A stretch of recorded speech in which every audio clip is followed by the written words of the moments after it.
Muy buenos días con todos, siendo las 10:10 del viernes 5 de septiembre del 2025. Damos inicio a la segunda mesa técnica convocada por la Comisión de Constitución y Reglamento con ocasión del estudio y análisis de los reglamentos bicamerales.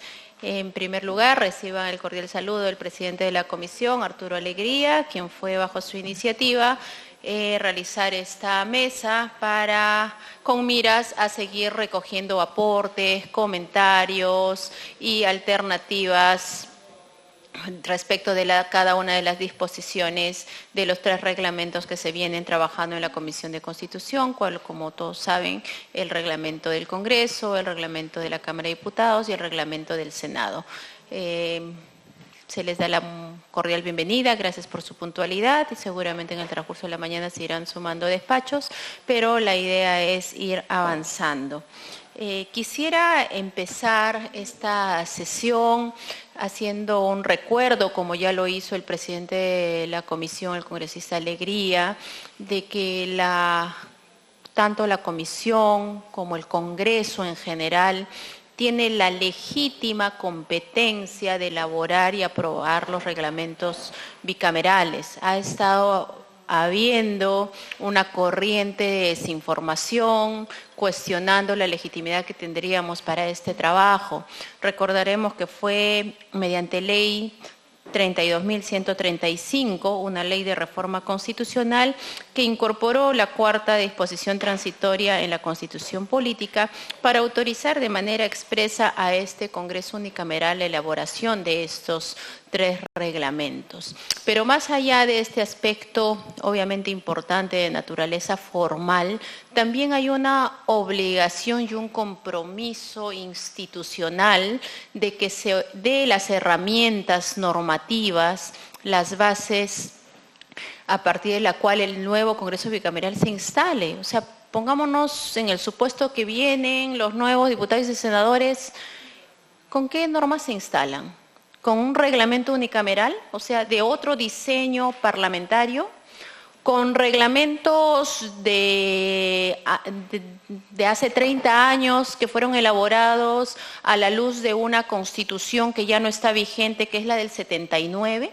Entonces, creo que no podemos generar incertidumbres normativas que pongan en riesgo el correcto funcionamiento e inicio de las labores parlamentarias del Congreso bicameral. ¿Cómo no? Cuando ingresen los nuevos diputados y senadores bajo las competencias constitucionales y atribuciones que se les da, podrán modificar, si quieren, totalmente estos reglamentos que hagamos, pero tienen que tener un respaldo normativo con el cual iniciar sus funciones desde el primer día y no haya una especie de parálisis legislativa. Yo les invoco y se los comento esto, que seguramente ustedes lo conocen, pero que también lo trasladen y hagan recuerdo a vuestros congresistas, porque hay algunos congresistas que inclusive, habiendo votado a favor de esta norma, están haciendo eco de algunas personas fuera del Congreso que están generando esta desinformación. Entonces, apelo también a vuestro trabajo de difusión de la información, porque como fuero creo que tenemos que ser los más seguros y tener la plena convicción de que estamos haciendo bien las cosas bajo el manto de la protección constitucional. Ni siquiera es una ley simple, ha sido una reforma constitucional la que nos ha habilitado realizar este importante trabajo. Con esta precisión, estimados asesores, el motivo de esta segunda reunión es un poco dar cuenta de lo que ya hizo el presidente de la Comisión en la anterior sesión, de cuáles han sido los aportes recogidos en la nueva versión de los textos sustitutorios y recoger algunas otras sugerencias. El día martes seguramente va a ser uno de los primeros puntos de la agenda. Nuevamente estarán agendados este tema y empezará con mayor amplitud los debates a nivel de nuestros señores congresistas. Entonces, a manera de recuerdo, o lo que ya está plasmado como ajustes que se han hecho a sugerencia de varios congresistas en el seno de la comisión y también de los aportes realizados en la anterior mesa técnica, se ha incorporado en las nuevas versiones la eliminación de las leyes declarativas, las cuales van a tener un procedimiento a través de la figura de las mociones de orden del día para ser tramitadas solo en la Cámara de Diputados sin revisión en el Senado. Y se ha previsto una disposición para que estas mociones aprobadas sean trasladadas también al Poder Ejecutivo de las entidades correspondientes para que actúen de acuerdo a sus competencias, ¿no? Luego se ha eliminado, a propuesta del congresista Morante y de la congresista Luque, la eliminación de los tiempos de debate en los debates, límites de tiempo en los debates parlamentarios. Esto con la finalidad de facilitar un poco más, ¿no?, el debate a nivel de comisiones, de plenos, pero obviamente no dejándolo tampoco a una a un límite absoluto, a una cuestión absoluta sin tiempo. Esto va a ser reglado por la Junta de Portavoces y por la mesa directiva, me imagino de acuerdo a la agenda que se tenga, que se programe, la coyuntura. Sí se ha dejado los tiempos para autoridades ajenas a los congresistas, o sea, cuando venga un ministro a estación de preguntas, o como ayer tuvimos para la sustentación del presupuesto, la sustentación en algunas otras circunstancias que están establecidas en el reglamento para autoridades que vengan al Parlamento. Entonces, los límites de tiempo eliminados solo está respecto a los parlamentarios. Como ya se anunció también, bueno, se eliminó la homologación de las remuneraciones de diputados y senadores y se ha regresado a la regulación actual del reglamento, que será fijado seguramente por las mesas directivas y obviamente será publicado. A propuesta de la congresista Tudela, Cavero y el equipo técnico de los despachos de la congresista Camones y Echaíz, se ha elevado la votación para los casos de modificación o de rechazo de las leyes por el Senado. Obviamente un aspecto que ha generado preocupación en el diseño constitucional ha sido el gran poder que tendrían los senadores respecto de las leyes que apruebe el diputado. Entonces, consideramos que ese contrapeso se va a dar con una mayoría superior que se imponga al Senado cuando quiera rechazar o modificar una ley de diputados. Y la mayoría que se está estableciendo es una mayoría absoluta, ¿no? La mayoría, la mitad más uno del número legal de senadores, que equivale a 31 senadores. Otro aporte que se ha incorporado a la versión del texto sustitutorio recae del pedido y la sugerencia del congresista Cavero, donde se está incorporando la prohibición de incorporar disposiciones distintas a las estrictamente presupuestales en las leyes de presupuesto. Esto para evitar estas leyes ómnibus, donde una ley de presupuesto se incorporan materias de cualquier índole, que inclusive no tiene vinculación a la presupuestaria. Creo que esto va a ser importante. Se ha incorporado también la propuesta del congresista Cavero respecto a trasladar el límite presupuestal que está en la Ley de Reforma Constitucional a los reglamentos, que como todos sabemos es del 0.6%.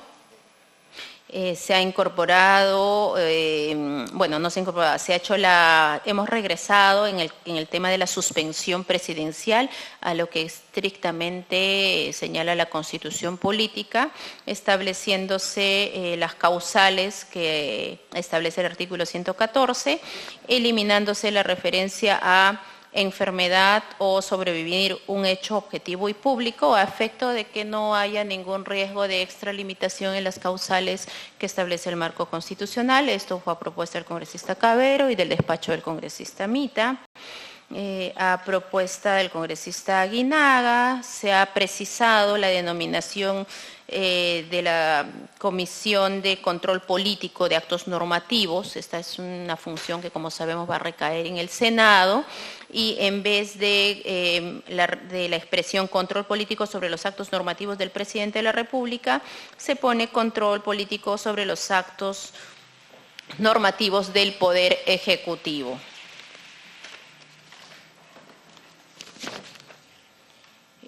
A propuesta del despacho de la congresista Camones, se ha incorporado una tercera disposición complementaria transitoria para las denuncias constitucionales en trámite del Congreso unicameral, y estas pasen a la Cámara de Diputados en el estado en el que se encuentren, para que esta Cámara actúe conforme a sus competencias. Esto tiene la finalidad de asegurar la continuidad del trámite de las denuncias constitucionales, ¿no?, y sean nuevamente revisadas por la Cámara de Diputados y continúe con el trámite establecido en los reglamentos bicamerales. Respecto al grupo mixto, en principio no se ha hecho ninguna modificación adicional, salvo la de precisar que los renunciantes expulsados que pasan al grupo mixto, el personal que tiene asignado, la prohibición de personal asignado no es para los despachos de los renunciantes o expulsados, sino es para el grupo mixto. Entonces, no se ha hecho mayor ajuste ahí, y no es que esa vaya que tal vez quedar la redacción con miras a que sea en el propio debate de los parlamentarios en el seno de la comisión que se recojan mayores sugerencias, y bueno, producto del consenso será la última incorporación o ajuste que se haga. Entonces no quiere decir que este texto de los grupos parlamentarios o no hayamos hecho caso a las sugerencias que se han vertido en la mesa, sino como es un tema de tanta trascendencia política, que será resultado de lo que salga en el debate de la comisión. Se ha reestructurado la nómina y número de comisiones a propuesta de la congresista Tudela, William Cueto y del propio presidente de la comisión. Se mantiene el número, en principio, en Cámara de Diputados, 16 comisiones ordinarias y 3 no legislativas, y en el Senado, 7 ordinarias y 3 legislativas. ¿Dónde están los ajustes que se han hecho? Respecto, por ejemplo, en la Comisión de Ordenamiento Legislativo, a propuesta de la congresista Tudela, estamos ampliando su ámbito de competencia, y que no sea solo de ordenamiento legislativo, sino también de seguimiento legislativo. Lo que tantos ha sido también comentado por nosotros, de que la importancia de hacer un seguimiento al cumplimiento, la obligatoriedad de las normas, por ejemplo, la omisión del Ejecutivo en la reglamentación de las leyes, ¿no? Entonces, esta comisión se encargaría también de hacer ese seguimiento. Respecto a la Comisión de Inteligencia, que fue una de las que más debate nos ha generado, pero creemos, al menos a nivel técnico, al haber alcanzado una posición técnica, que lo pongo en la mesa también para debate de todos, recoger aportes, obviamente a nivel político se definirá, pero al menos la propuesta que se ha plasmado en el texto es que la Comisión de Inteligencia en principio sea una comisión ordinaria no legislativa, que solo esté en el Senado, ¿no? Porque básicamente son informaciones, informes de inteligencia, valga la redundancia, en esta comisión que se mantiene durante los 5 años del periodo parlamentario, y los proyectos de ley en esta materia pasen a la Comisión de Defensa y sigan el procedimiento ordinario. Hemos hecho la revisión, por ejemplo, de cuántos proyectos de ley en materia en la Comisión de Inteligencia se han dado en este periodo. En verdad son 2 o 3, ¿no? Y no supera. Entonces, digamos, no es que se le esté recortando, disminuyendo un trabajo muy amplio que realice la comisión, porque básicamente la labor está justamente en el seguimiento de las labores de inteligencia. Se ha incorporado una comisión de ciencia, innovación, tecnología y sociedad digital. no es secreto para nadie que todos ya convivimos con temas de inteligencia artificial, de innovación tecnológica, que cada vez están cubriendo más aspectos no solo de la vida privada, sino también en el ámbito del sector público. Entonces creo que esta temática es y será con más fuerza un tema de gran importancia en los próximos años, la necesidad de regulación, los límites, etcétera, y la adecuación de nuestra vida social, económica y política asociado o que vaya a la vanguardia de estos temas de innovación tecnológica.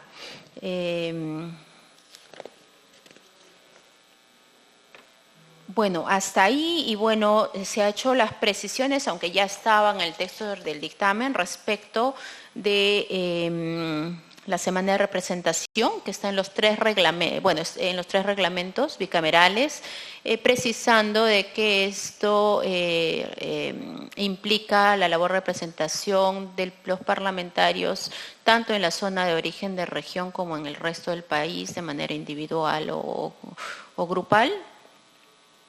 Y que las comisiones, fue un pedido también del despacho de la congresista Herrera y del congresista Cabero, que las comisiones especiales, ponerle un límite a las comisiones especiales. Eso ya estaba también, pero lo quiero referir para que se puntualice que ese aspecto está y se ha establecido que en ningún caso se podrán constituir comisiones especiales en número mayor a la mitad del número de comisiones ordinarias. O sea, ni siquiera en igual número, ¿no? Sino máximo la mitad del número de comisiones ordinarias. Hasta ahí los alcances respecto de las innovaciones de la versión original que se distribuyó en comisión, respecto a la de la sesión del 2 de septiembre, que será la misma que se va a distribuir para esta sesión, porque no ha habido mayor debate en la comisión, ha sido una sesión larga la de la semana pasada, terminamos casi a las 3 de la tarde, entonces como en esa sesión no ha habido ajustes adicionales, estamos citando con el texto que ustedes ya tienen. En esa línea abro el debate, siempre solicitándoles por favor mencionen su nombre y el despacho al que pertenecen. Bien, empezamos con Rafael, adelante.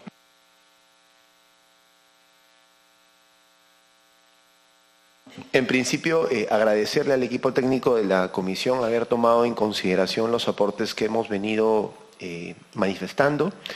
Particularmente para nosotros era fundamental hacer ese ajuste en cuanto a la relación Cámara de Diputados y Cámara de Senadores para efectos de los rechazos o las modificaciones. En ese sentido, muchas gracias. De que quisiera pedirles, si es que es posible, que en una pequeña lista nos puedan pasar a todos nosotros todo lo que has oralizado, porque en realidad nuestros congresistas nos dicen qué están haciendo. Entonces sería importante decirles que para efectos de la próxima sesión son estos los ajustes que ya tienen. Y así nos da la posibilidad a nosotros de poder explicarles punto a punto el contenido y alcances de estas modificaciones. Asimismo, reiterar, creo que en la sesión pasada lo dijimos, la preocupación de poder echarle un ojo a todo lo que es el procedimiento de acusación constitucional. Por ejemplo, en esta última comisión permanente hemos tenido procesos de acusación constitucional que dan cuenta de acusaciones que fueron presentadas, por ejemplo, en marzo y que fueron dadas cuentas a la comisión 3 meses después, algo que no necesariamente se condice con lo que el reglamento establece, ¿no? En todo caso, para tenerlo mapeado.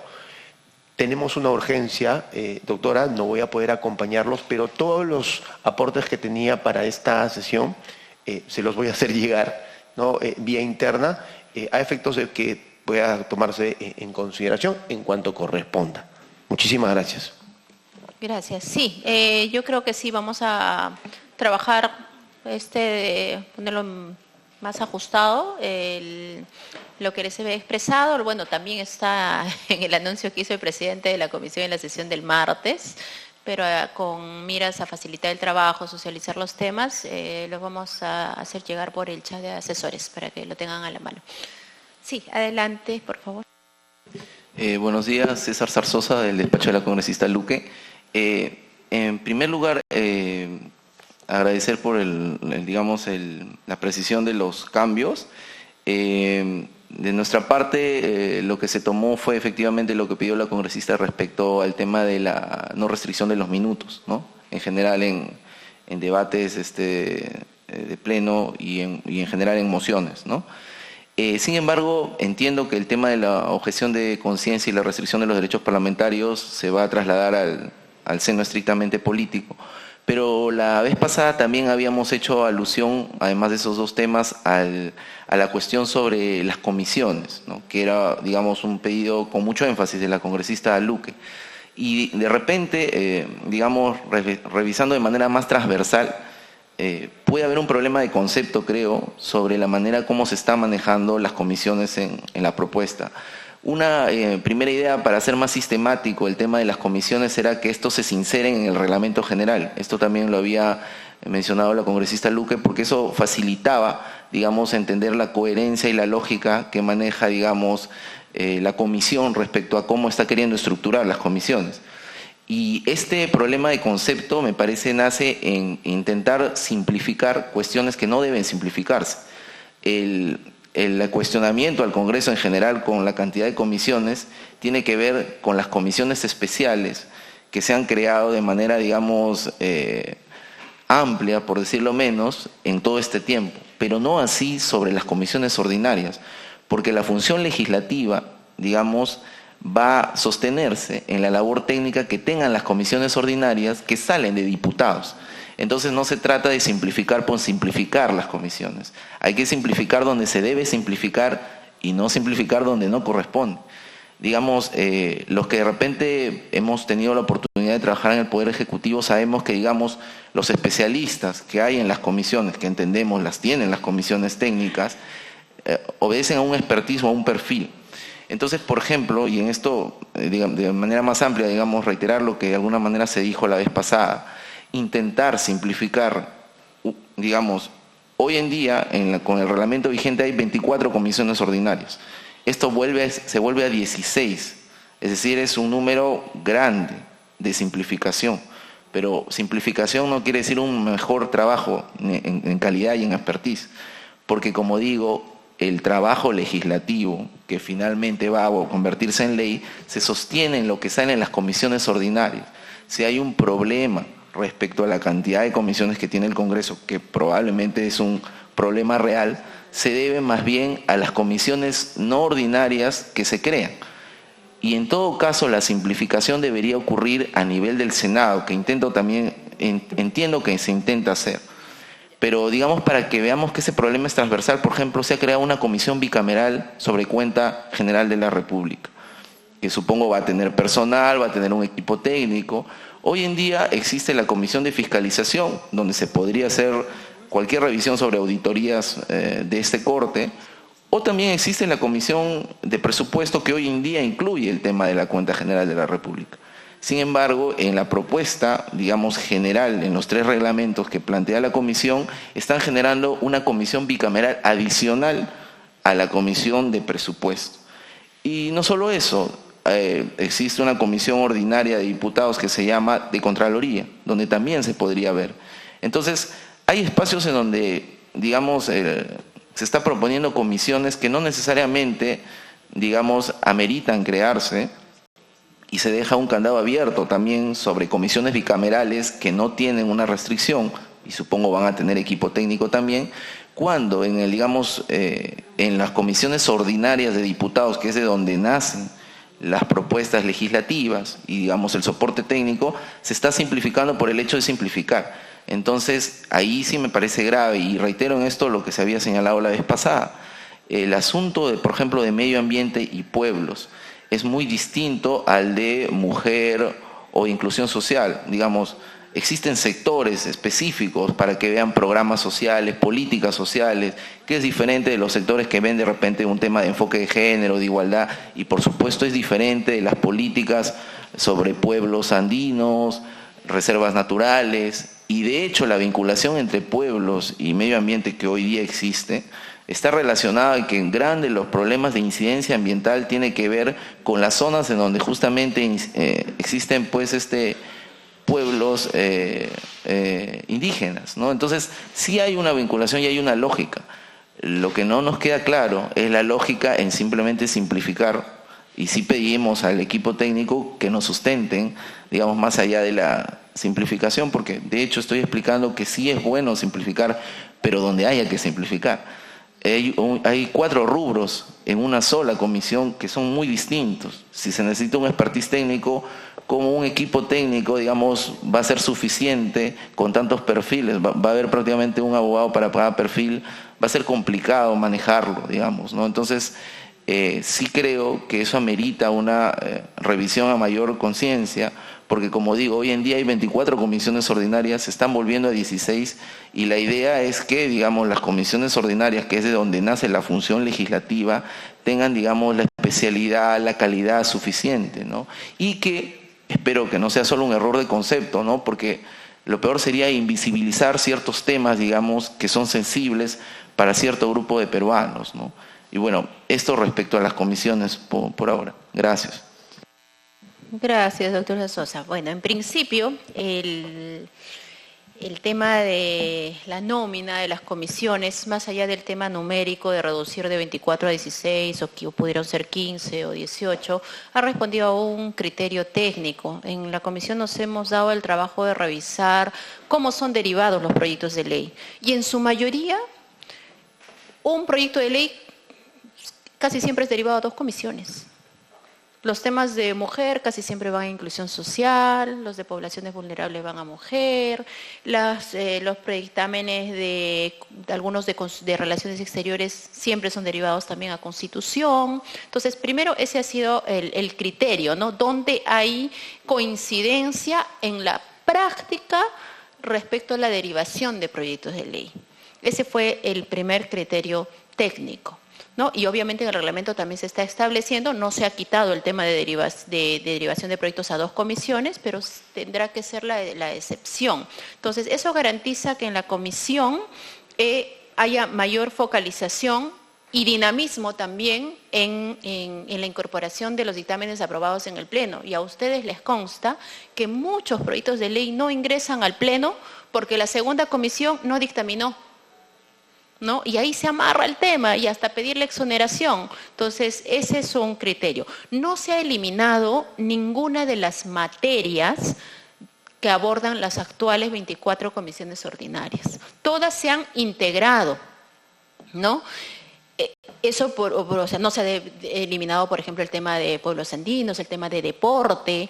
Lo que sí se ha eliminado como nómina es, por ejemplo, la comisión de fiscalización. Y eso responde también a un criterio técnico. Todas las comisiones tienen funciones de fiscalización en el ámbito que les corresponde. Mujer puede fiscalizar en temas de respecto de las actividades que realiza el Ministerio de la Mujer, etc. Entonces, ahí hemos visto también una duplicidad de temas investigados en la Comisión de Fiscalización con otra comisión ordinaria. A un ministro lo llaman a la Comisión de Fiscalización y lo llaman a la comisión respectiva. Y ahora no se ha eliminado también el tema de otorgar facultades de comisión investigadora a cualquier otra comisión que si quiere tener mayor coerción respecto a algún tema, lo puede solicitar. Entonces, ese ha sido el criterio técnico y bueno, el segundo, no menos importante, ha sido el tema también de que la implementación de la bicameralidad se ajuste al tema presupuestario, ¿no? Al reducir comisiones, obviamente también se reduce el tema de carga logística, administrativa, laboral, etcétera. Una precisión respecto de la comisión de la bicameral de la cuenta general. Ahí no podemos hacer nada. Es un mandato constitucional. Esa comisión se ha creado a nivel constitucional. De hecho, las 2 únicas comisiones bicamerales de rango constitucional son las de presupuesto y de la cuenta general de la República. Y a manera de análisis también lo pongo sobre la mesa para reflexionar. Una de las temáticas, uno de los aspectos que estábamos considerando incorporar en los reglamentos era crear comisiones bicamerales temporales. Estamos volviendo a repensar el tema porque podría ocurrir algo así como con las comisiones especiales, que luego se constituyan más comisiones bicamerales que las ordinarias en cada cámara, con lo cual se podría desnaturalizar el sistema bicameral, porque de repente va a haber, en la práctica se van a dar cuenta que el trabajo en doble cámara es muy lento y van a querer todo llevarlo a la bicameral y podríamos tener. Entonces, es una opción, ¿no? Que lo estamos trabajando a nivel técnico, de que las comisiones bicamerales sean las estrictamente referidas a nivel constitucional. Entonces también lo traslado para que ustedes lo conversen, ¿no? En cada despacho. Y bueno, hasta ahí las precisiones respecto de la intervención del doctor Sasosa. Ha pedido el uso de la palabra, doctora, su nombre y despacho, Sí, por favor. Clara Vázquez Caicedo, del despacho del congresista Cabero. Justamente sumando a la discusión en la mesa, es que la evidencia sobre el trabajo en comisiones, cómo se decretan los temas a dos comisiones, es lo que también nos llevó a nosotros a plantear en el proyecto de ley conjuntamente con el despacho de la congresista Juárez, que las comisiones en Senado en su momento en el proyecto son 9 y en diputados son 9 y en Senado son 8. Saludamos que efectivamente hay 16 comisiones que se están planteando y es que los temas, así como en el Poder Ejecutivo, se tratan, son articulados, porque los problemas y necesidades públicas, y eso es lo que nosotros hemos encontrado, son articuladas en su intervención y la legislación debe corresponder de la misma manera. El pendiente, creo yo, y ese es uno de los problemas que también se ve, es el trabajo articulado entre las comisiones. Como señalaba usted, se decretan a dos comisiones, pero nunca llega al Pleno o se demora porque la segunda no llegó a dictaminar, no llegó a verlo en sesión. Y en Junta de Portavoces terminamos exonerando a la segunda comisión, que sí tiene que participar porque la materia conjunta del tema de iniciativa legislativa así lo requiere. Entonces, nosotros consideramos que la cantidad de comisiones es interesante con el pendiente a trabajar esta otra parte de articulación entre comisiones, como tenemos un documento ya interno que probablemente se tenga que adecuar al trabajo entre comisiones y entre las mismas cámaras. Como señalaba al final, la posibilidad de tener comisiones bicamerales podría sí ser una puerta abierta, un candado abierto a tener más comisiones especiales. Gracias, doctora Clara. Y a raíz de su intervención, olvidé mencionar al momento que hice la nómina de ajustes, que también a propuesta de la congresista Tudela y Cabero se está incorporando mayores requisitos de calidad legislativa en la presentación de los proyectos de ley y en la emisión de los dictámenes. Uno de los soportes más sólidos del cambio de sistema parlamentario ha sido la calidad de las leyes y qué duda cabe que eso tenía que ir ajustado con hacer que las propuestas sean más sólidas, más estudiadas, con data, mejor exposición de motivos, análisis costo-beneficio, identificación de los objetivos generales, específico, el problema público que se pretende solucionar y todo eso también se ha ajustado. Sí. Para una réplica, doctor Sasosa, y luego acá el despacho, el congresista Williams. Sí, básicamente para reiterar, digamos, que no es tan cierto, digamos, que las nóminas son iguales. Pueblos indígenas no existe ya en las comisiones, o sea, tal cual como rubro. O sea, no existe, digamos, el rubro que existía como pueblos indígenas, ¿no? Perdón, hay una precisión, está como diversidad cultural que es más amplio, inclusive. El pueblo indígena es muy restrictivo. Ese es el problema. Justamente consideramos que hay un problema de enfoque y es justamente lo que venimos diciendo.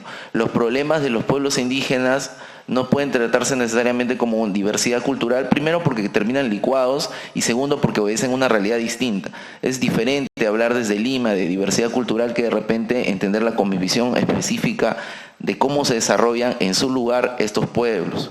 Entonces, justamente por eso hay especialistas que ven esa materia. Entonces, sí es que en realidad desde nuestra perspectiva queda invisibilizado porque queda licuado, más aún, como decimos, en 4 rubros que no sé cómo conversan entre sí.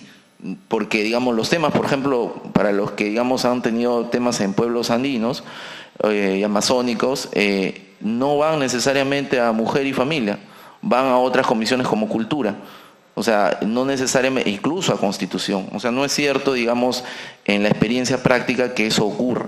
Y volviendo a incidir en lo que ya acá también se ha evidenciado sobre la supuesta eficacia en el trabajo con la reducción, no resulta tan así, porque en el 91C del Reglamento General están creando una categoría que me parece que ni siquiera está tan específica en la parte donde dividen los tipos de comisiones bicameral, porque dicen que se puede crear comisiones bicamerales de estudio, que es un cajón desastre.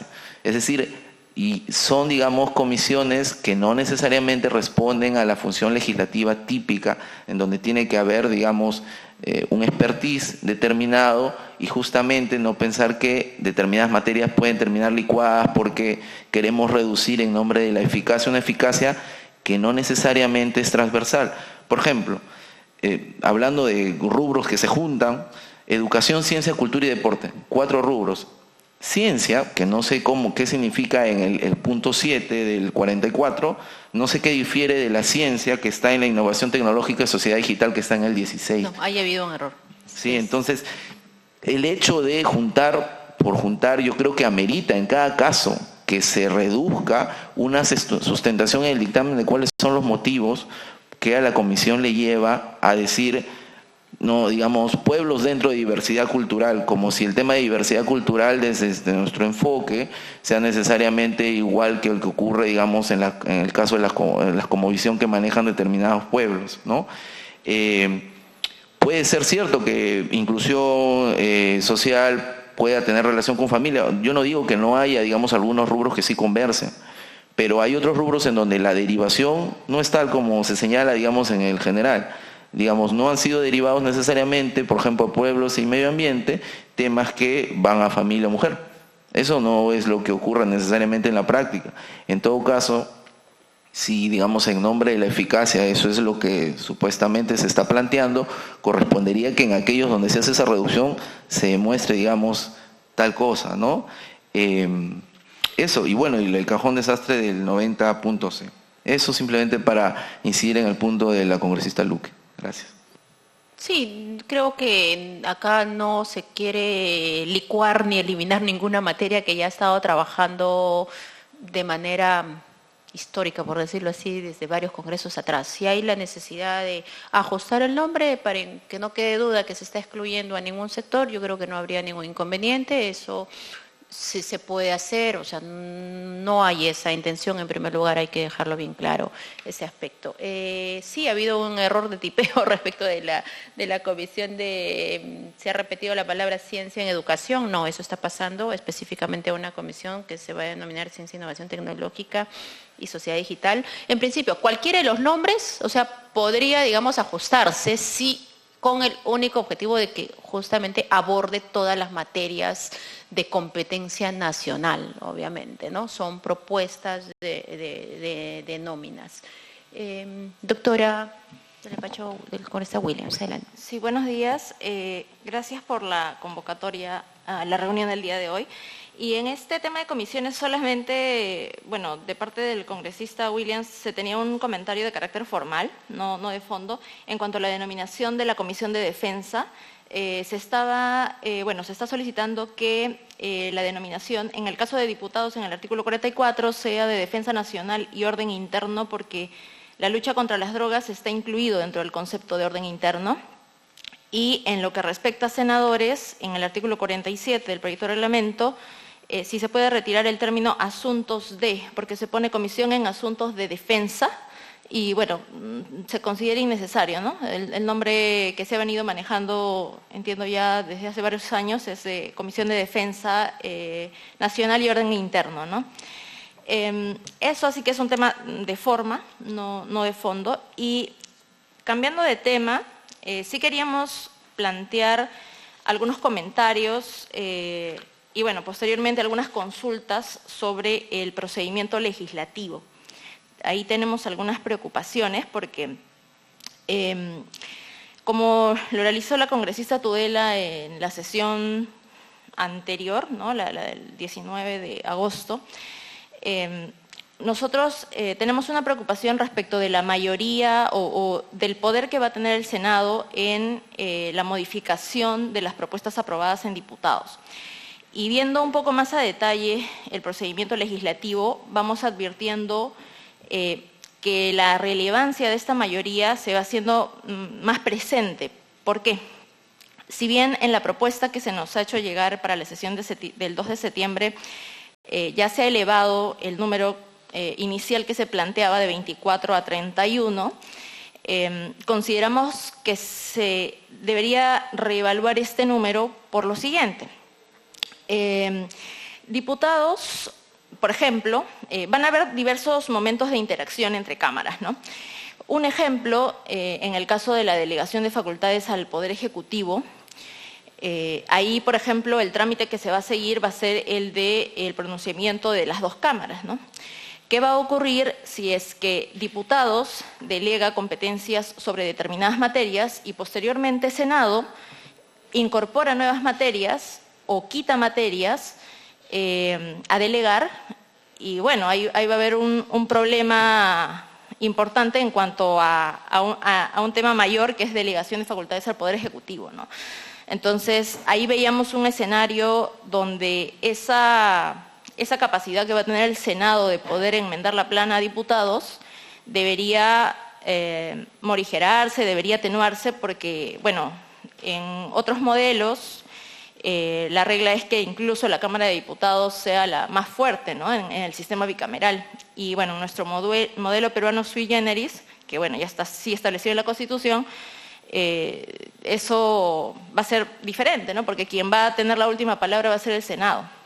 Entonces, en el caso de delegación de facultades, advertimos, por ejemplo, que va a haber un choque, puede haber un choque importante, ¿no? Y otro escenario que también hemos visto tiene que ver con el tema de las autógrafas, porque lo que va a ocurrir es que, de nuevo, si no relativizamos un poco el poder que va a tener el Senado frente a diputados, lo que va a ocurrir es que, según la propuesta, si una autógrafa es observada, esta autógrafa pasa a la Cámara de Diputados, la autógrafa observada, y en la Cámara de Diputados se puede allanar, insistir o plantear un nuevo proyecto. Y si es que senadores cambió la propuesta de diputados y así salió la autógrafa, lo que va a ocurrir es que probablemente se va a plantear un nuevo proyecto. Entonces, va a haber ahí un contrapunto sin fin, ¿no? Porque es más, o sea, si se plantea un nuevo proyecto ya es como una ley nueva que puede ser nuevamente observada. Entonces, por eso nosotros, de parte de, bueno, del congresista William Zapata y también la congresista Tudela, queremos insistir en la importancia de que esta mayoría para la modificación de propuestas de diputados y para el archivo, bueno, que se evalúe si pudiera ser un número de 2/3 del número de senadores o en su defecto 3/5, ¿no? Eso como propuestas, porque creemos que va a tener un impacto fuerte, ¿no?, la Cámara de Senadores respecto de las iniciativas de los diputados. De ahí, en cuanto a lo que es también procedimiento legislativo, en las declaraciones, bueno, los proyectos de ley de declaración de interés y necesidad pública, ahí solamente queríamos recomendar un ajuste, porque la Constitución en los artículos 60, 70, también prevé leyes de interés nacional para temas de expropiación, para temas de empresas del Estado, ¿no? Entonces, queríamos que se precise en la fórmula normativa que este procedimiento de las mociones no aplica para este tipo de leyes de declaración de interés nacional, ¿no?, que están contenidos en el artículo 60 y 70 de la Constitución, para que quede claro y, bueno, también se sustente en la exposición de motivos lo correspondiente. Eso en cuanto a procedimiento legislativo, y de ahí tenemos algunas consultas que queríamos entender un poco la comisión cómo ha planteado, no sé si las puedo plantear ahorita o sí. Ya. En lo que es la presentación de reconsideraciones, según las propuestas, ahora se va a exigir que las reconsideraciones cuenten con la firma del vocero del grupo parlamentario. Ahí queríamos entender un poco qué es lo que motiva esta nueva regla, ¿no?, porque actualmente cualquier congresista puede plantear una reconsideración, bueno, individualmente. Entonces queríamos ahí entender un poco cuáles han sido las consideraciones para establecer este cambio, bueno, en estos reglamentos. Y de otro lado, otra consulta que teníamos también es sobre el procedimiento legislativo, es respecto a la figura del cuarto intermedio que se está usando para el debate en el Pleno, ¿no? Lo que consultamos es lo siguiente. se entiende que un proyecto de ley va a ingresar a 2 comisiones en la Cámara de Diputados. Este proyecto de ley, si llega a 2 comisiones, por lo general, al menos en la práctica actual, en el Pleno se consensúa muchas veces, las comisiones consensúan un texto sustitutorio para que sea este el que vaya a votación.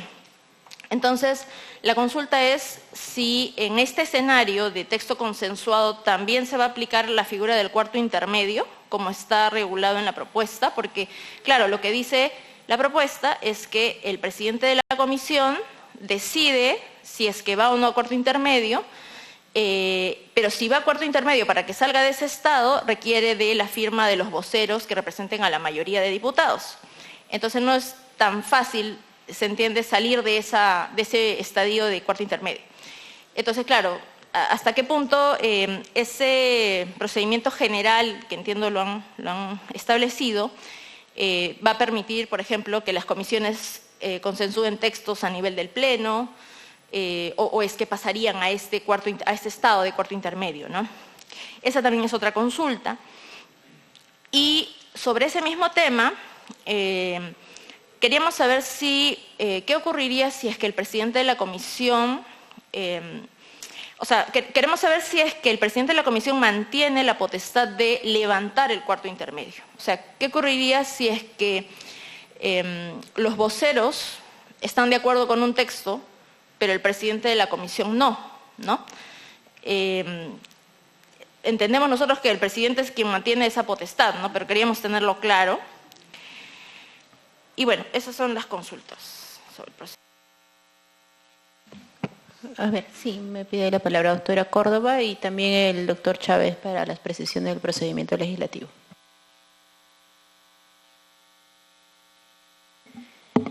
Bueno, creo que primero hay que tener en cuenta cómo es nuestro diseño constitucional, que le da amplios poderes al Senado para aprobar, modificar o rechazar la propuesta que llega de la Cámara de Diputados.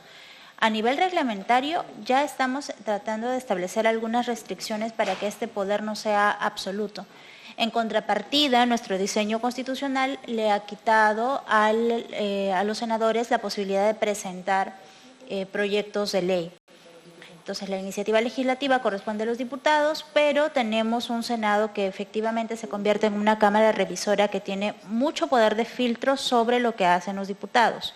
Dentro de ese marco, ya se está tratando de ponerle candados al poder que tienen los senadores a través de medidas como que no pueden desnaturalizar la propuesta que proviene de la Cámara de Diputados y consideramos también que para poder modificar o rechazar sí se necesitaba una votación mayor a la mayoría simple, por eso se estableció la mayoría absoluta de 31 senadores. ¿Que podría ampliarse? Sí, creo que existe la posibilidad dentro de lo constitucionalmente posible de establecer una votación mayor, pero bueno, ya quedará a criterio de los parlamentarios en el debate. Con respecto a el cuarto intermedio que mencionaba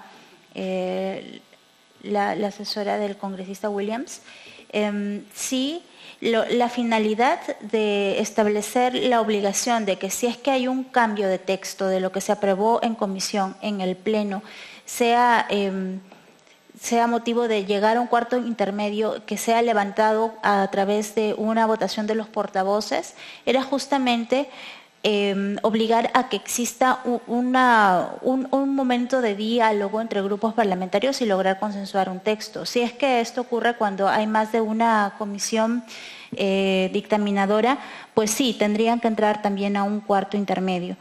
Se está evitando que los presidentes de la comisión puedan, desvinculándose de lo aprobado en las sesiones de la comisión, cambiar en el Pleno los textos sustitutorios sin que haya un intermedio de previo diálogo con los demás grupos parlamentarios. No me acuerdo qué otra cosa mencionó sobre el procedimiento legislativo. Ya, dale a Mario. Ok. Mario, adelante. Buenos días. Justamente en el orden de las consultas, por ejemplo, sobre el tema del nombre de la comisión en el Senado de Asuntos de Defensa Nacional y Orden Interno, habíamos agregado el término asuntos en la fórmula de poder aglomerar los temas que va a haber justamente diputados. Es un tema que se puede, digamos, precisar. Esa es la explicación, ¿no? Para que se entienda que es una comisión que diputados pueden tener, que son varias. Entonces, esas comisiones varias pueden ser justamente vistas en el Senado, por eso se ha utilizado en algunas de ellas, no solamente en esta defensa, sino en otras más asuntos. Esa es la explicación. Que en todo caso, si es solamente una sola comisión, diputados y una sola Senado, se podría regresar al término original. Sobre el procedimiento justamente legislativo, sobre delegación de facultades. Todo el procedimiento legislativo sigue la regla del procedimiento ordinario.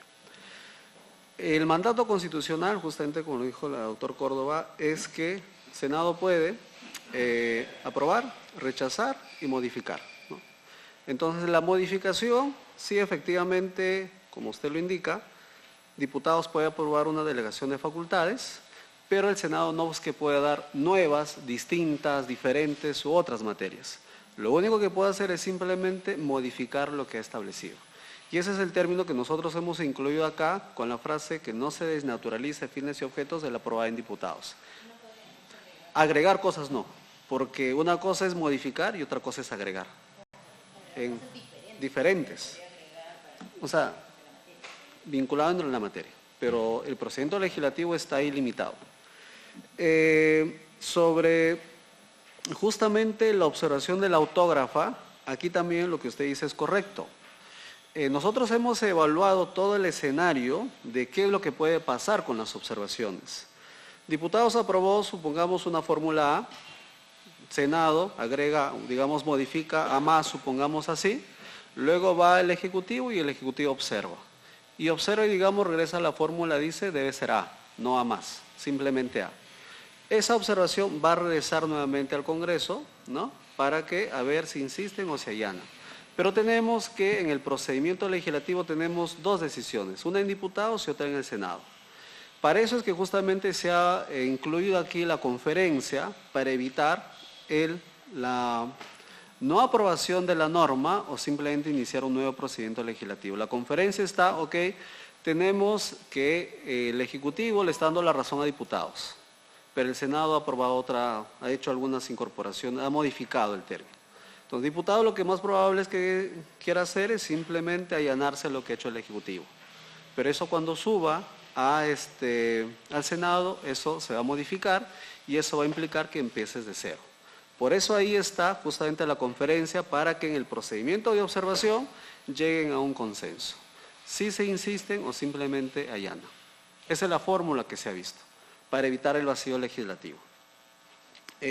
Respecto a incrementar a un número mayor, eso también lo hemos visto y lo que hemos tenido en cuenta acá es que hay un límite constitucional justamente que establece, ¿no?, la aprobación de las leyes orgánicas, por ejemplo, que requieren mayoría absoluta, ¿no?, la mitad más una de las cámaras. Si nosotros ponemos en el Senado, por ejemplo, 2/3 y 3/5, ahí estaríamos haciendo un mandato reglamentario por sobre lo que nos pide la Constitución. Si la Constitución nos dice que las leyes orgánicas se aprueban con mayoría absoluta y nosotros ponemos una mayoría más allá de la absoluta, eso nos estaría yendo contra el mandato constitucional.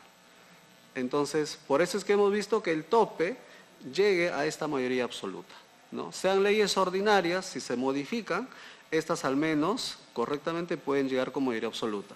Si se trata de leyes orgánicas, ok, el límite es justamente mayoría absoluta.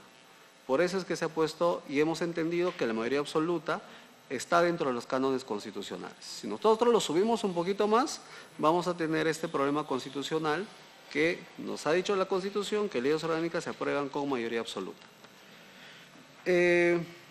Justamente en el caso de las mociones, aquí también habría que, esto lo hemos estado revisando, y la forma como se ha desarrollado a nivel legislativo, se ha visto que, por ejemplo, para expropiaciones no necesariamente se requiere declaración de interés nacional, tal y como está regulado en la ley.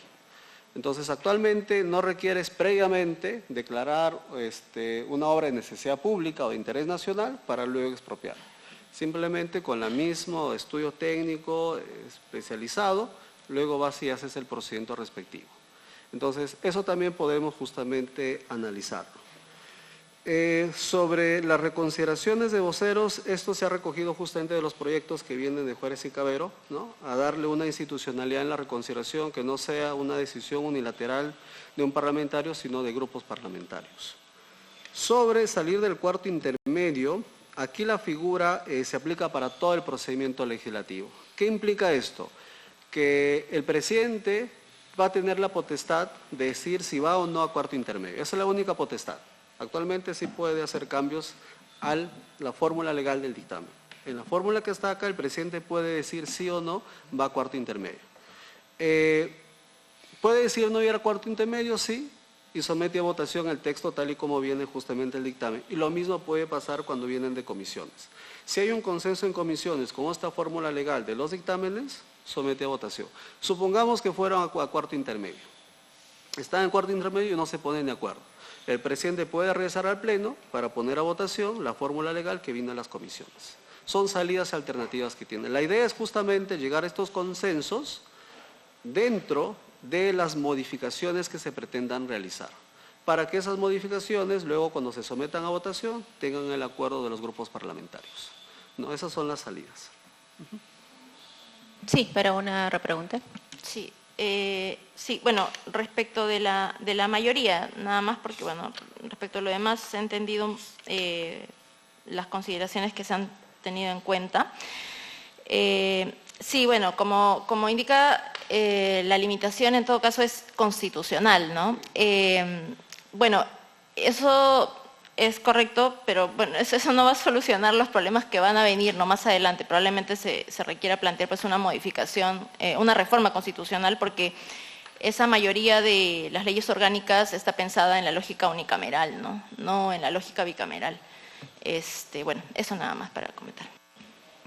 Sí, había pedido el uso de la palabra el doctor del despacho de la congresista Camones. Sí, buenos días a todos. John Juárez del despacho de la congresista Lady Camones. Bueno, la congresista Lady Camones formalmente ha hecho llegar las apreciaciones y aportes a los reglamentos que, tal como se expuso en la reunión anterior, van desde el procedimiento de acusación constitucional y otras cuestiones referidas a los tres reglamentos, ¿no? Yo quería referirme ahora a dos aspectos que son generales. Uno de ellos que ha sido mencionado acá respecto a las leyes declarativas que consideramos efectivamente que deberían ser aprobadas con una moción. No obstante, creo yo que en el texto, justamente para evitar lo que se ha mencionado y en lo que iba a indicar, que el texto digamos que permita que en el caso que alguna ley establezca la necesidad o la obligación de tener una ley declarativa, que en esos casos sí se establezca, ¿no? Es, digamos, como una fórmula general que viabilice ambos casos. Luego, respecto a las leyes ómnibus, sí, efectivamente, creo que el caso más evidente es la ley de presupuesto, pero no creo que es la única. Entonces yo creo que la disposición que se ponga al respecto debería ser una fórmula general que impida que en cualquier materia, no solamente en el tema presupuestal, digamos que las incorporaciones que normalmente se hacen a través de disposiciones complementarias finales tengan relación con la materia de la ley, ¿no? Entonces, para evitar cualquier norma que no solamente esté vinculada a presupuesto, que se pueda dar a leyes de estas características.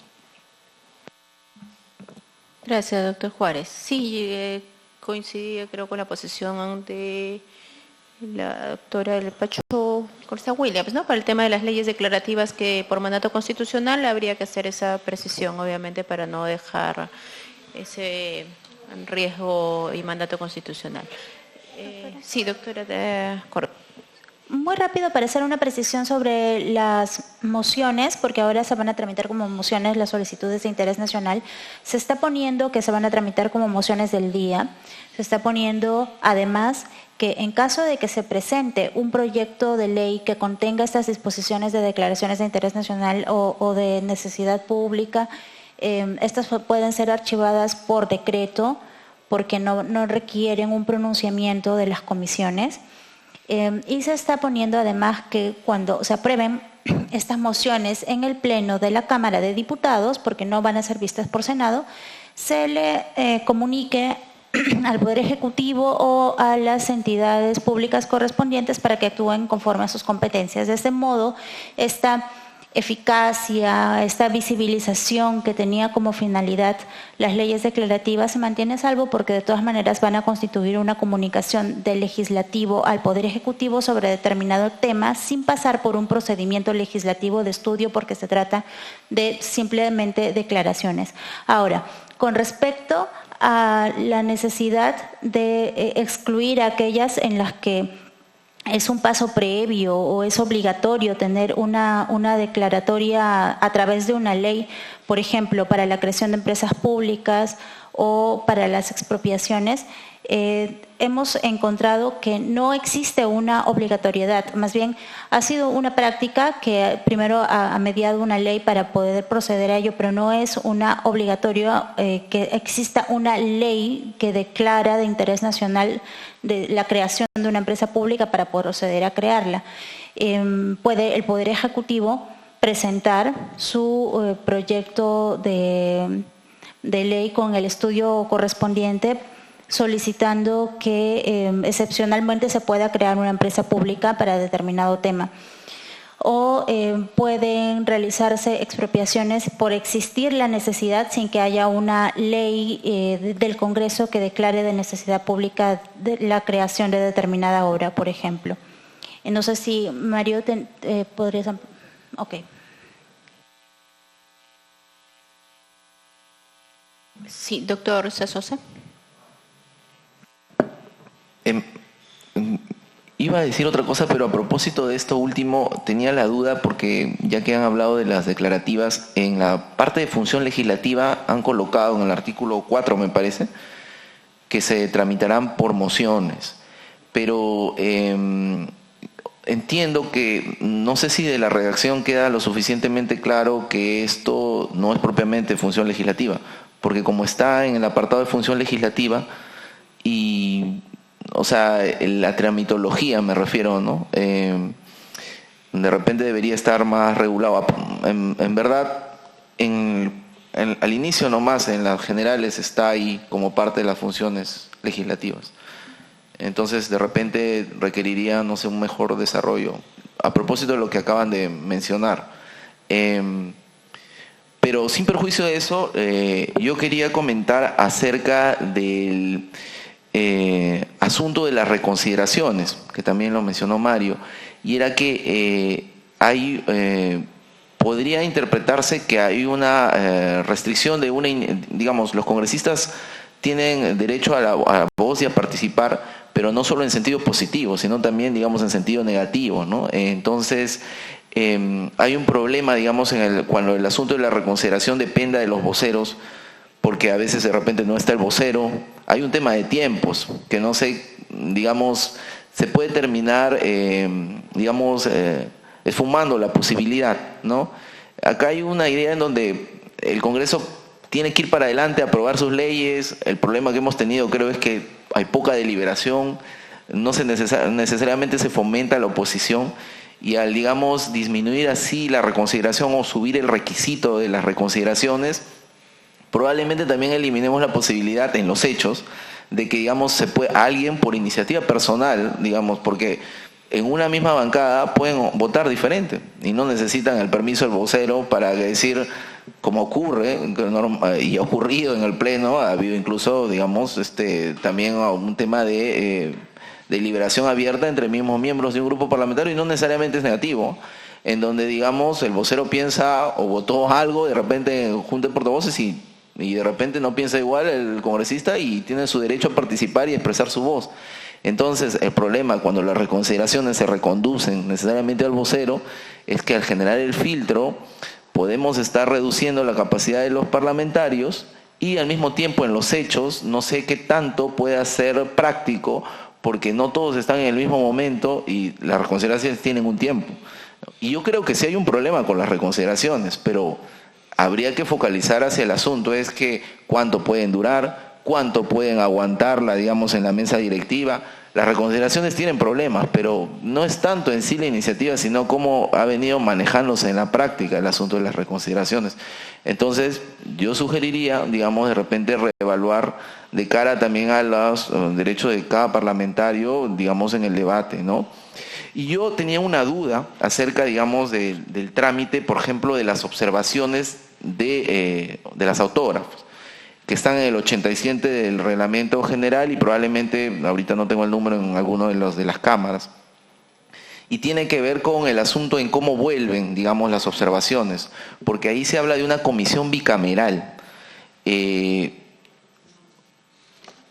Acá en el segundo párrafo dice la comisión, por eso es más una duda, o en todo caso dejo acá el tema, dice, la comisión bicameral que recibe la observación se pronuncia en un plazo no mayor a 60 días hábiles. Está en el segundo párrafo del artículo 87 del reglamento general, o sea, del reglamento del Congreso.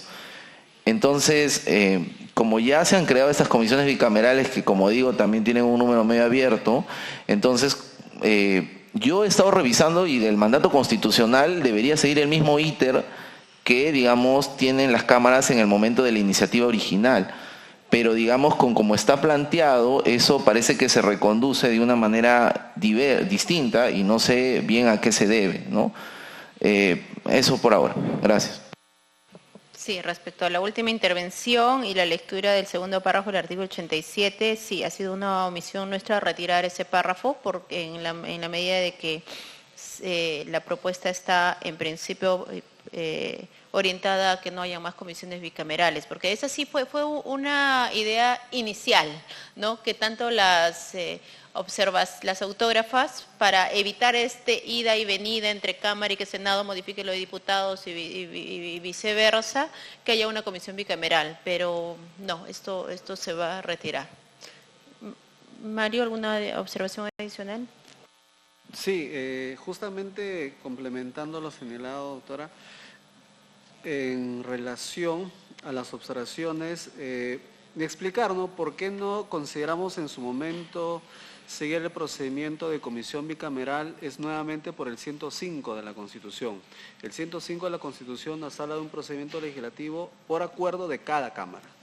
¿Y cómo es que nosotros debemos de interpretar el acuerdo de cada Cámara? Acuerdo de Cámara podría interpretarse solamente votan, pero eso en un texto de procedimiento legislativo no cuaja.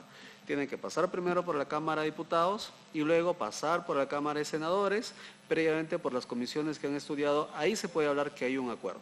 Lo otro solamente es una votación en cada Cámara que es muy distinto al acuerdo de cada Cámara. Por eso es justamente aquí el procedimiento de la observación es el mismo procedimiento que una ley ordinaria.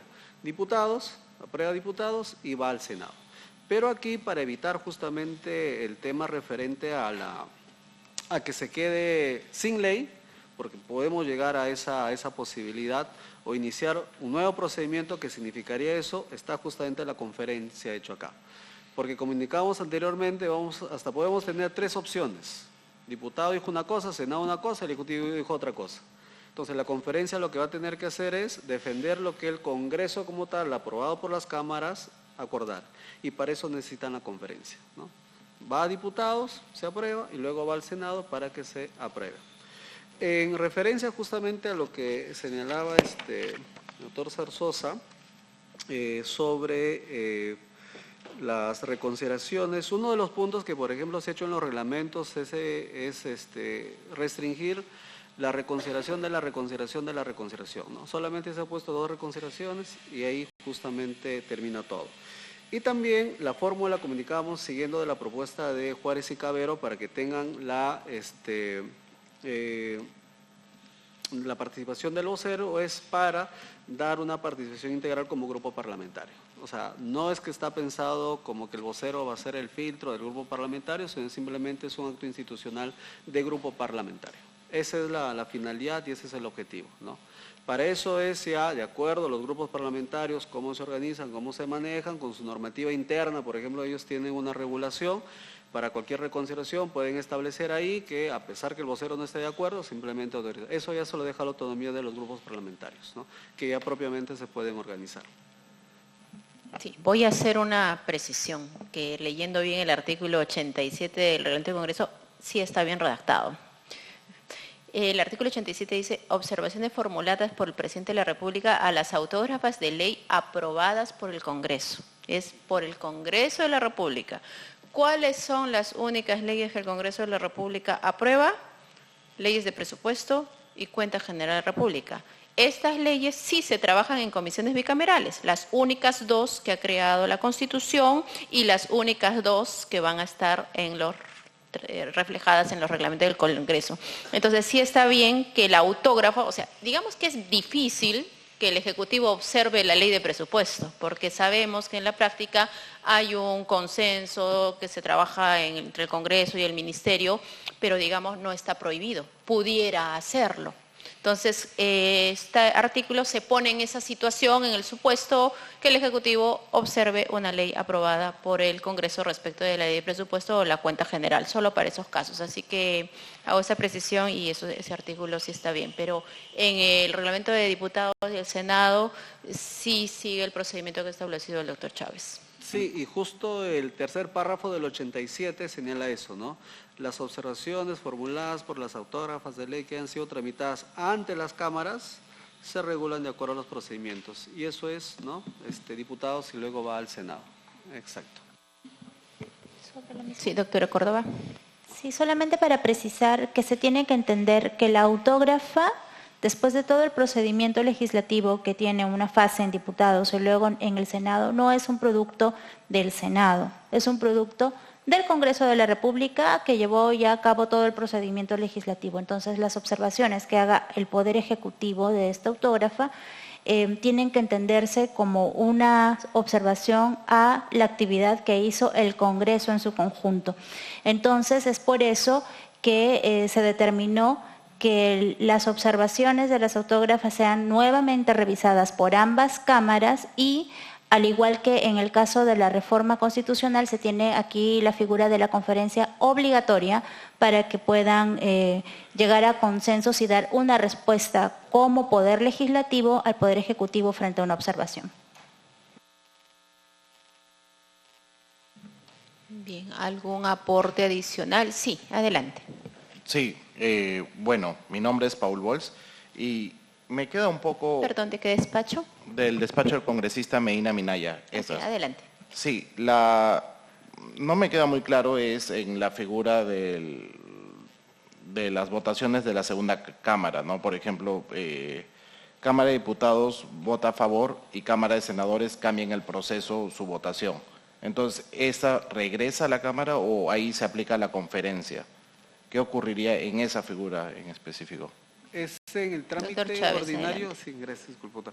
¿Es en el trámite ordinario general o en la observación?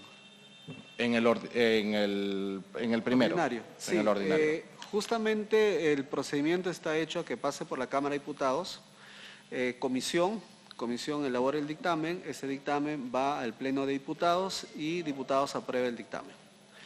Este dictamen se remite justamente al Senado, es una remisión de propuesta legislativa de diputados y el Senado tiene que adoptar una decisión de pleno. Justamente el 105 igual de la Constitución habla de revisión.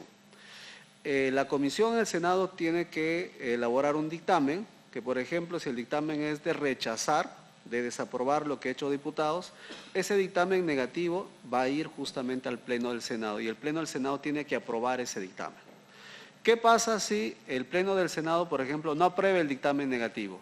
No significa que automáticamente se aprobó. Simplemente regresa a la comisión o regresa al presidente de la comisión para que vuelva a elaborar alguna modificación a ese dictamen, ¿no? Y regresar nuevamente al Pleno. ¿Qué pasa si nuevamente regresa al Pleno y el Pleno no llega a los votos, que en este caso estamos poniendo 31 votos? Es un tema, digámoslo así, en práctica parlamentaria, es un tema no decidido. Y ese dictamen se va a quedar así, claro, va a tener un tiempo de un año, un periodo anual, digamos, de legislatura, pasa el periodo anual y automáticamente lo que aprobó este diputado se convierte en autógrafa, va al presidente del Congreso y lo remite al presidente del Ejecutivo. Lo mismo va a pasar con un dictamen que, supongamos, modifica lo que envió diputados. Elabora la comisión respectiva una modificatoria a la propuesta legislativa remitida por diputados, va al Pleno y supongamos que el Pleno tampoco aprueba la modificatoria, no llega a los 31 votos.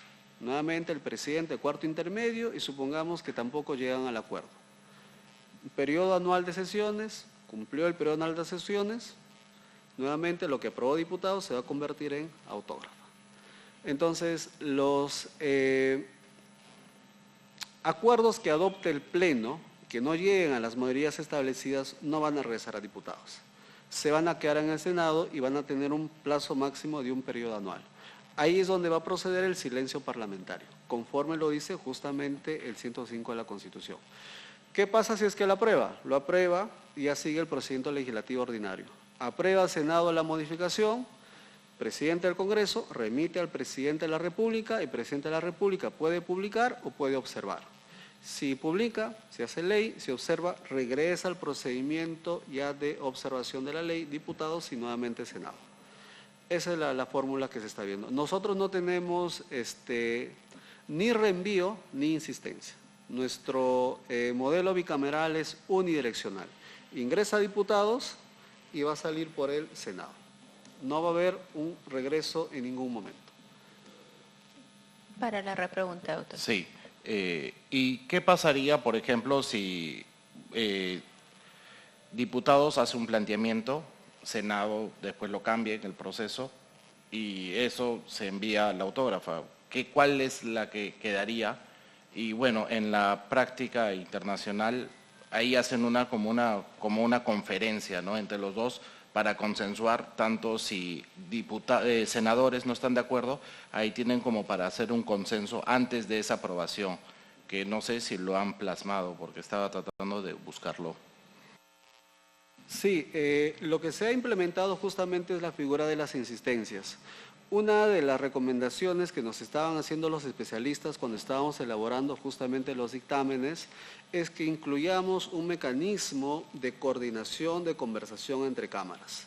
Entonces, uno de ellos nos proponía justamente la Junta de Portavoces, ¿correcto? Esa Junta de Portavoces está totalmente abierta, pero la Junta de Portavoces es una decisión mucho más política. A eso lo hemos complementado justamente con las conferencias, que hemos incluido conferencias obligatorias para el tema de la reforma constitucional, para el tema de la modificación de los reglamentos del Congreso y para las observaciones de la ley.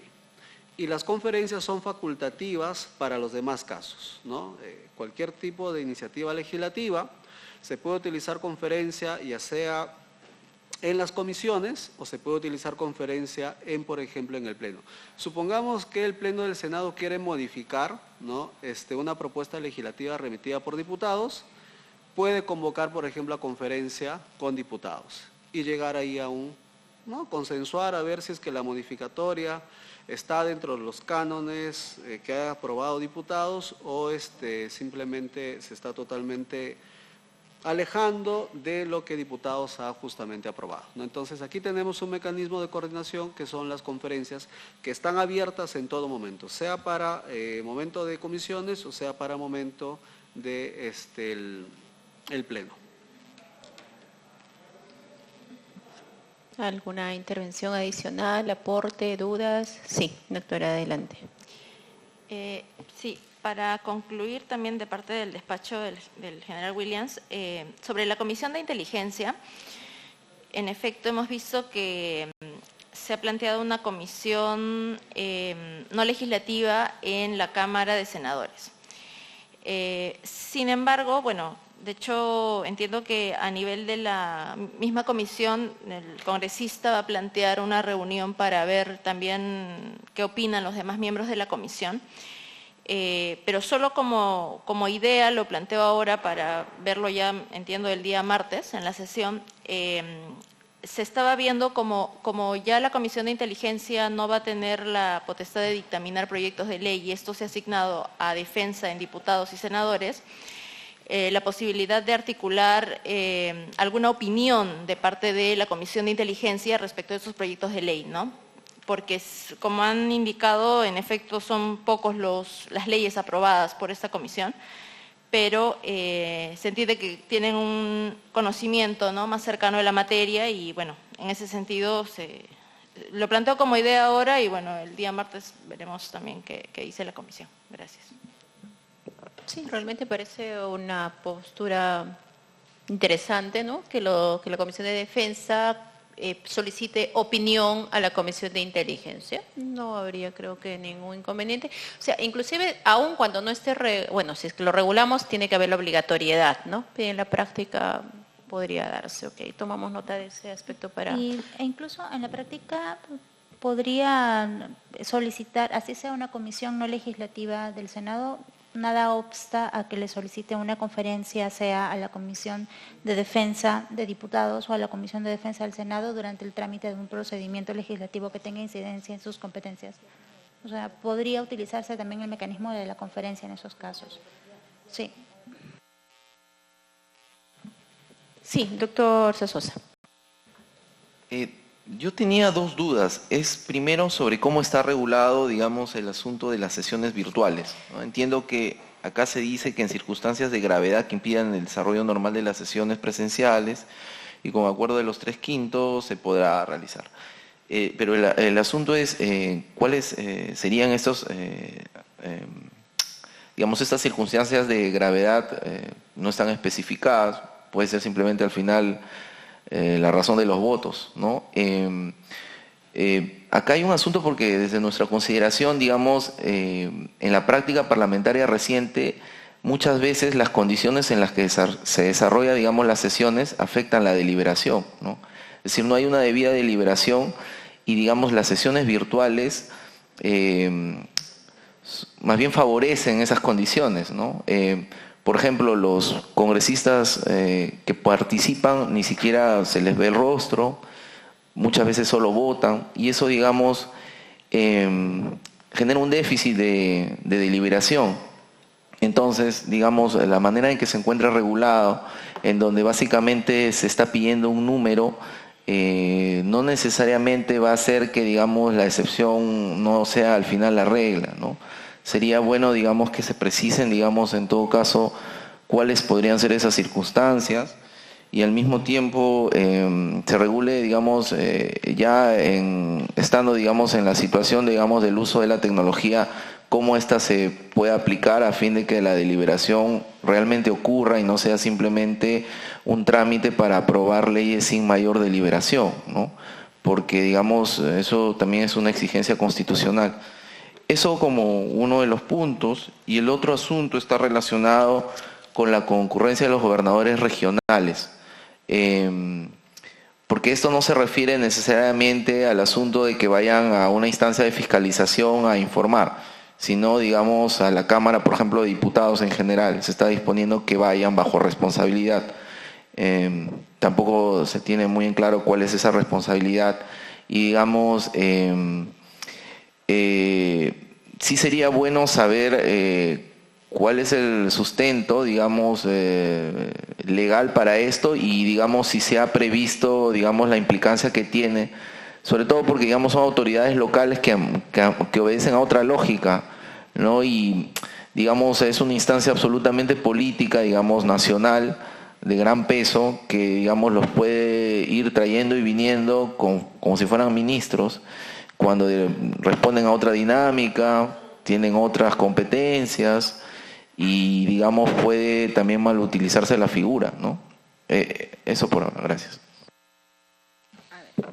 Voy a responder lo relativo a al funcionamiento virtual. En principio, la posición técnica de la comisión, obviamente, todo coordinado, conversado también con el presidente de la comisión, el espíritu de esta norma es que las sesiones virtuales sean la excepción, ¿no? O sea, este artículo 8 que se ha en el reglamento del Congreso se ha replicado de la redacción del reglamento actual que fue incorporado a raíz del COVID.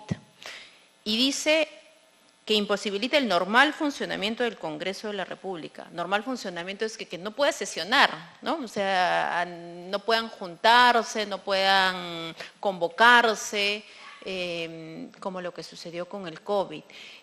La idea es de que no haya sesiones semipresenciales, de que todas sean presenciales.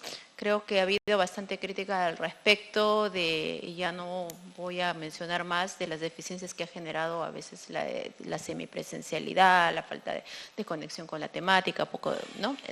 Bueno, la idea es como antes del COVID, ¿no? Que todas las sesiones sean presenciales. Obviamente esta es una posición, un planteamiento que de repente los congresistas se ponen de acuerdo y dicen sí, que haya sesiones semipresenciales, que el otro lado de la moneda es que sí, ha facilitado también el quórum, las votaciones, o sea, tiene para los dos lados. Pero el espíritu de esta norma es que sea en casos excepcionales de que no puedan convocarse, ejemplo, caso COVID. En el tema de los gobiernos regionales, sí, a ver, sí. Doctora Córdoba. Bueno, el sustento para que exista esta obligatoriedad de concurrir a la Cámara de Diputados por parte de los gobiernos regionales está en la propia Constitución, en el artículo 191, reformado con la Ley de Restauración de la Bicameralidad. Se ha establecido que los gobernadores regionales están obligados a concurrir a la Cámara de Diputados cuando ésta lo requiera, de acuerdo con la ley y el reglamento de la Cámara de Diputados, y agrega en la propia Constitución y bajo responsabilidad.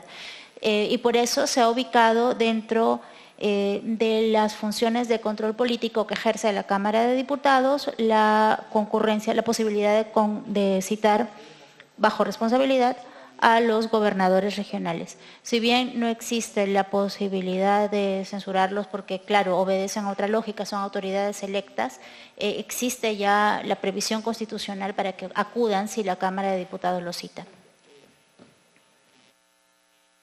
Sí, doctor Sazos, adelante.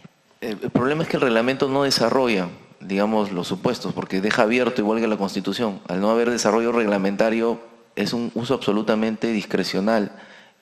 Podríamos tener semanas enteras desfilando a gobernadores regionales, desatendiendo sus propias realidades.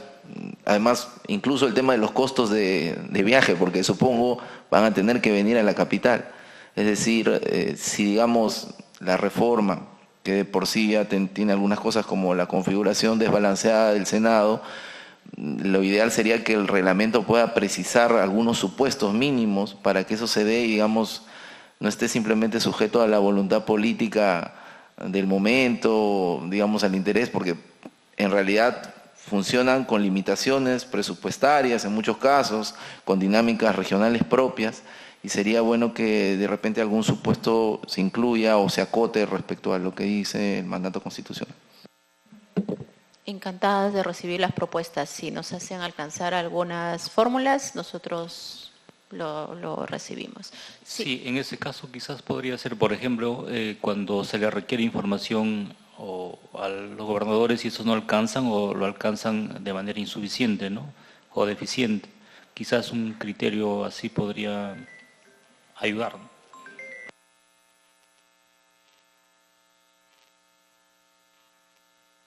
Ok. ¿Alguna otra intervención adicional? Sí, adelante, doctor Sazos.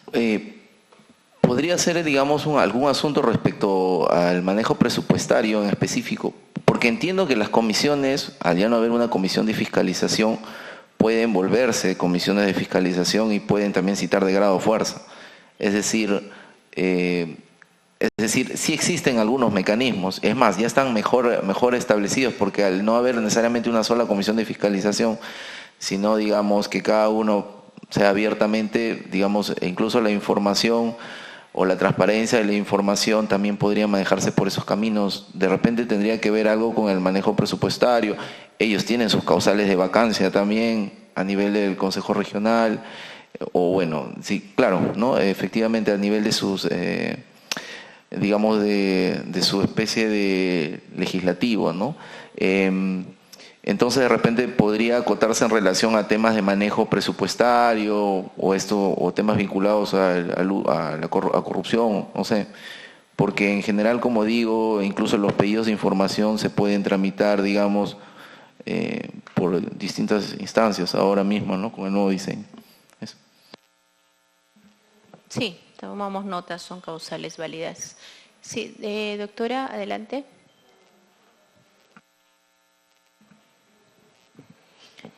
Doctora, primero agradecer la invitación. Es de suma importancia esta participación con los colegas aquí presentes. Muchas gracias. Segundo, referir... Para que quede registrado, perdón, en autos, nombre y del despacho. Mendieta, el despacho Elías Ábalos. Buenos días con todos, compañeros.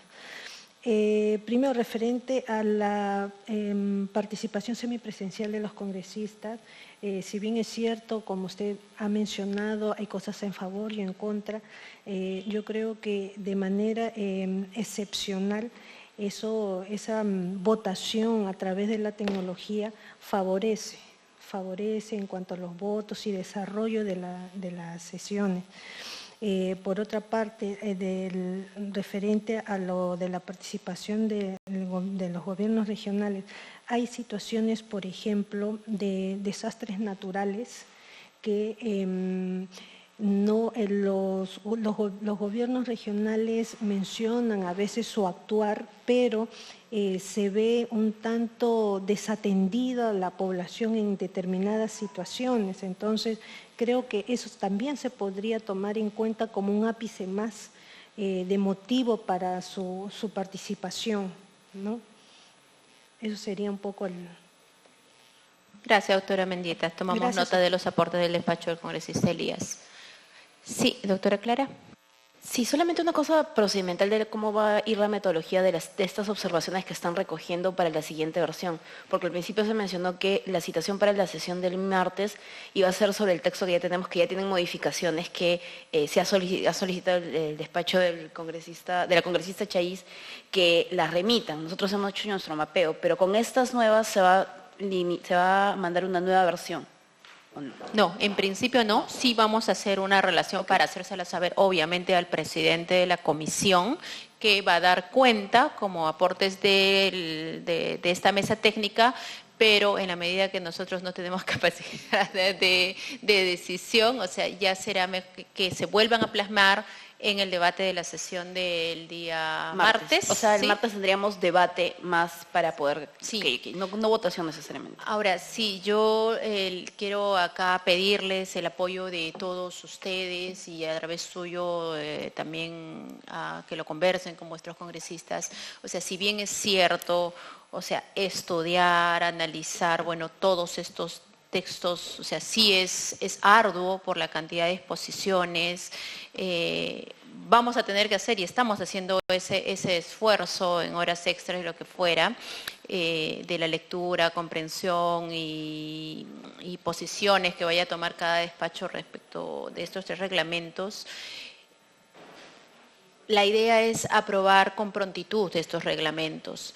Y no por una cuestión, o sea, de que quiero aprobar las resoluciones y el número, sino que la administración del Congreso necesita tener un marco previsible también para la implementación administrativa y logística, para la entrada en vigencia del Congreso. Entonces, de ahí ustedes recordarán que el propio presidente del Congreso vino a nuestra primera sesión de comisión pidiendo una aprobación pronta, ¿no?, de estos reglamentos, porque si no, al otro lado no van a tener el tiempo suficiente para establecer los manuales de procedimiento, hasta el tema de contrataciones, todo lo que implica la parte administrativa y logística. Entonces, yo me permito... obviamente ya, bueno, y el presidente lo ha anunciado también en la sesión del martes, que esto pueda aprobarse en lo que va de este mes, ¿no? Estoy segura, como en la mayoría de las leyes, casi nada es perfecto, ¿no? O sea, obviamente esto va a ser materia todavía de algunos ajustes en el debate plenario o después por la nueva conformación bicameral, pero pedirles su ayuda para facilitar el debate, la aprobación, ¿no? Y que salga pronto, cuando menos, del ámbito de la comisión y cualquier ajuste adicional podamos hacer en el Pleno. Por eso también estas reuniones para poder socializar los temas que ya se están ajustando, los ajustes que se puedan hacer y bueno, pedirles nuevamente el día que sustentó por primera vez el presidente este tema, que fue nuestra primera sesión ordinaria en la comisión, se les ha hecho llegar un PPT ¿no? Que está en el chat de asesores y también lo tienen en el chat de congresistas. Ese PPT en verdad es muy valioso porque recoge todos los aspectos de los 3 reglamentos en verdad de una manera bastante clara, resumida y con mucha capacidad de síntesis, pese a que es amplio, pero tiene los temas puntuales. En las primeras diapositivas hay 2 donde dice núcleo duro de la reforma constitucional. Eso casi es obligación para nosotros memorizarlo, entenderlo, interiorizarlo, porque de eso no se puede salir la regulación de los reglamentos. O sea, ahí está el mandato constitucional y ese es nuestro ámbito, nuestro parámetro del manejo a nivel reglamentario. Entonces, si no hay más intervenciones, solo pedirles esa revisión adicional y nuevamente vuestro gentil apoyo para la pronta aprobación de estos reglamentos. Sin más que decir, entonces, siendo las 11:46 de la mañana, se levanta esta mesa técnica y muchas gracias nuevamente a todos.